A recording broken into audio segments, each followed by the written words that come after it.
Welcome back to Old War Stories with Uncle Jay. This one is entitled simply Fronda. Okay, what does that mean? I could have entitled this any number of things, but it's the one thing that comes to my mind when I remember this story, so if I ever have to refer back to it, I'll know. Fronda was the last name of one of what they called aides in my elementary school during lunchtime. These aides would do inside and outside duty, though they'd switch up depending who, where, when, what time of year, things. Here's how it went. The aides, I touched upon this in another video at one point, but I'm here to tell you about Fronda. Fronda was kind of the head aide. What these aides would do, they were in the lunchroom, and they basically kept kids from killing themselves, kept kids from jumping out the window, and tried to keep the noise level down to various degrees with limited success in a lot of cases. The lunchroom had 3 sets of tables. I don't know how you explain it. They were these weird tables. See, the lunchroom was actually called a cafetorium. Right, like auditorium, but cafetorium, because it was the cafeteria, but also could be an auditorium. And the way that worked was the table tops could be pulled off and reinstalled as a back, and then they were benches for the parents to sit on and watch the stage in the back, where the kids would put on a little holiday show or some stupid bullshit, all these precious kiddie memories and shit. And you know, you go back, here you are, 50-something years old, and someone digitized the tape back in the day. There I was at 7 years old, and look at me, I fucked up my whole line. Ha ha ha ha. Precious little fucking memories. You didn't even want to see it yourself. Anyway, that was this, and there were 3 sets of these tables for 3 grades at a time. 1st, 2nd, and 3rd, and then 4th, 5th, and 6th. And there were 2 lunch periods to accommodate that. Kindergarten did not go in the lunchroom. They were half-day classes, so you had kind of like milk in the room, and that was it, kind of thing. Or maybe a snack, like something. I don't know, but not a full meal break like that. We had a bad class. Let's put it that way. We had a bad class. So we kept these aides busy.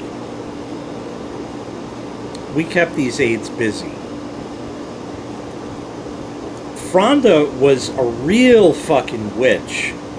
She was awful. She was the meanest, nastiest one out of all of them. And you tended to make friends with the other aides because of that. If she helped you, oh, I lost my pencil. And the aide will look, is that it right there? Oh my God, you found it! And it's like the greatest thing for a kid, you know, on the playground or something like that, or a little toy they brought or something, you know. And again, they would prevent the kids from killing themselves and stuff like that. For lunch, you know, we would eat first, and then if the weather was not raining, I'm not going to say nice really, but not raining and no snow out there really, they'd take us outside, and sometimes they'd have balls, like kickballs or something, but we just did our little playground hijinks. There was a swing set and the whole 9 also, and a whole field we could run up and down and shit. And you used to invent your own games. Nobody had fucking dumb phones or anything. We didn't have any of that. If you had a Tiger electronic game, you were king shit. if you had British Knight sneakers, you were king shit. If you had Reebok pumps, you were king shit. And that's kind of all that mattered on the playground back in my day. Okay? You didn't have any other stuff. But Fronda was the meanest, nastiest bitch of all. And there was one incident that I remember. Now, there was a lot that went on. And I'll tell this one, oh God. Kid in my grade who, ironically and interestingly, I got along with, even though he was like a big troublemaker kid.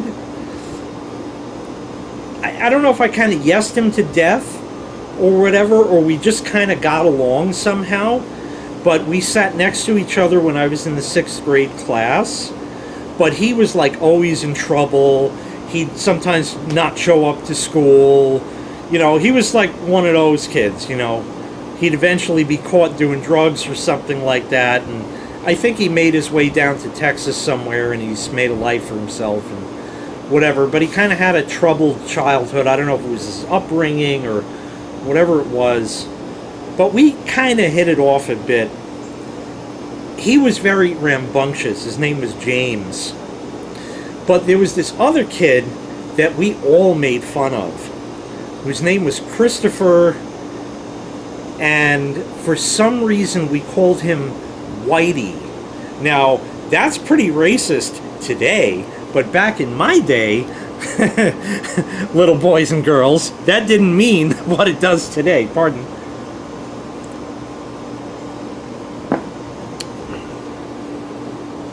I don't know why we called him Whitey, but we tormented this kid.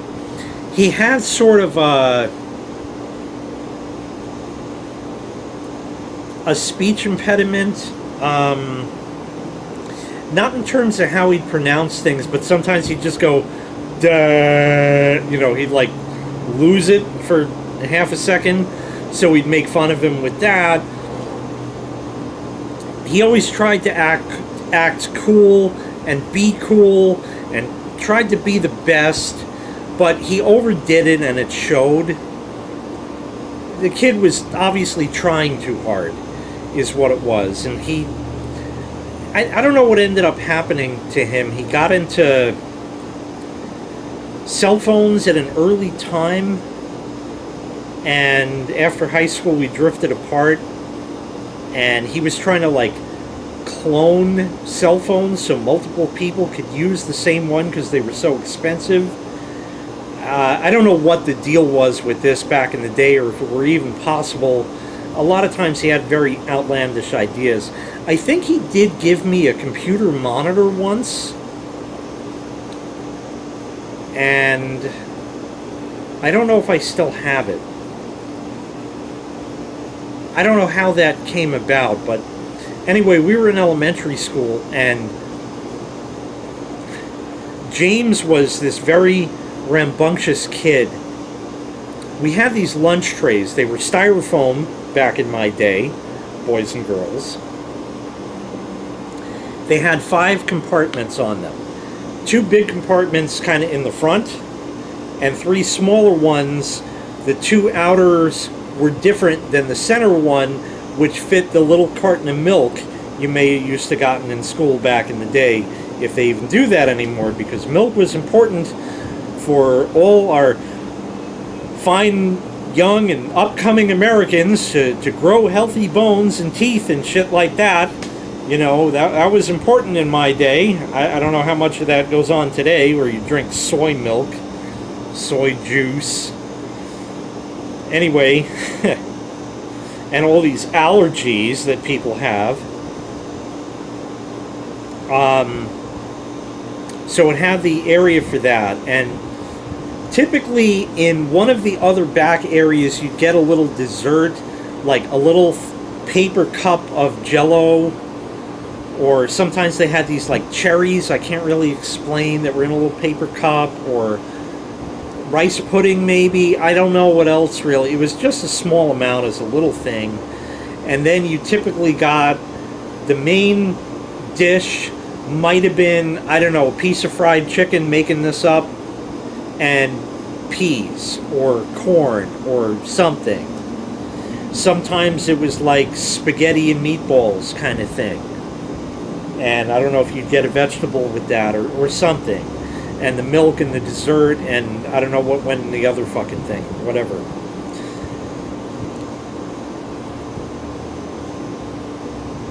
Somebody had finished their lunch, and we had a dirty but empty lunch tray, again, styrofoam. And James thought it would be great to take this tray. Now, he didn't turn it upside down, so it was just the bottom side where there really was nothing, and smash this over Whitey's head. Well, the kids went fucking wild, and obviously James got in a lot of trouble for that and shit, and blah, blah, blah. So I remember that. There's more I could get into, but that kind of segues into a different old war story. So he was there, and, you know, if Fronda was there, oh, fucking forget it. All the aides had whistles. Now, China has sent me one or maybe even two electronic whistles where it goes around your neck, just like you might remember the camp counselor with a whistle or a lifeguard or something, but it's electronic, and you just hold it up and it makes its own little tone, and you're supposed to know that's the whistle. But the old school one you'd blow in with the ball in it was unmistakable. I still can hear that sound in my mind from lunchtime and when it was over. From like recess outside kind of thing. I still hear that sound in my mind.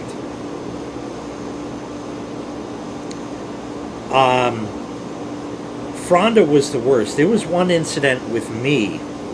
I had eaten my lunch, and I had my empty tray, and at the front of the room were garbage cans, big garbage cans. So when you're done, you throw out your garbage. So I got up to throw out my garbage. And I'm walking between the three grades of tables, as I explained, so there were two aisles.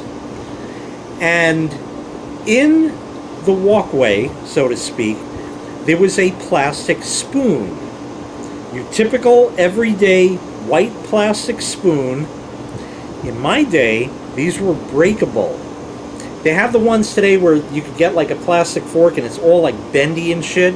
You could take one of the knives and twist it and twist it and twist it because they're all flexible. In my day, they would break if you bent them too far. Different kind of plastic, I guess. I don't know. So the spoon was the same way. Do I have... No, these are all forks. But here, we'll waste one just to see. This was not the kind. This is a bigger style fork, and it has these ridges. And yeah, you see how flexible? Look. It bends. It doesn't break. You know, and the tines. You can't break them. They just bend. These used to break with the kind of ones that I'm talking about. So, if you had a spoon, and you could imagine, let me see if I could just fashion this back real quick, just to give you the idea. If the fork is sitting this way on a table, okay, well, it was sitting this way, but it was a spoon. So, my whole thing was, I figured if I stomped on that, it would go snap, and it would break it. So, I'm walking, and I see it there, and I said, oh yeah, like maybe I can make it break like that, and it would make a nice snap sound. So I stomped on it, but it didn't work. Maybe I didn't stomp on it hard enough. I don't know. So I tried it again, and that's when Fronda blew the whistle. And now she said, "Get up against the wall!" Which was one of her signature phrases. Another signature phrase that she had was, oh, she was also the one who tried to get the whole room quiet.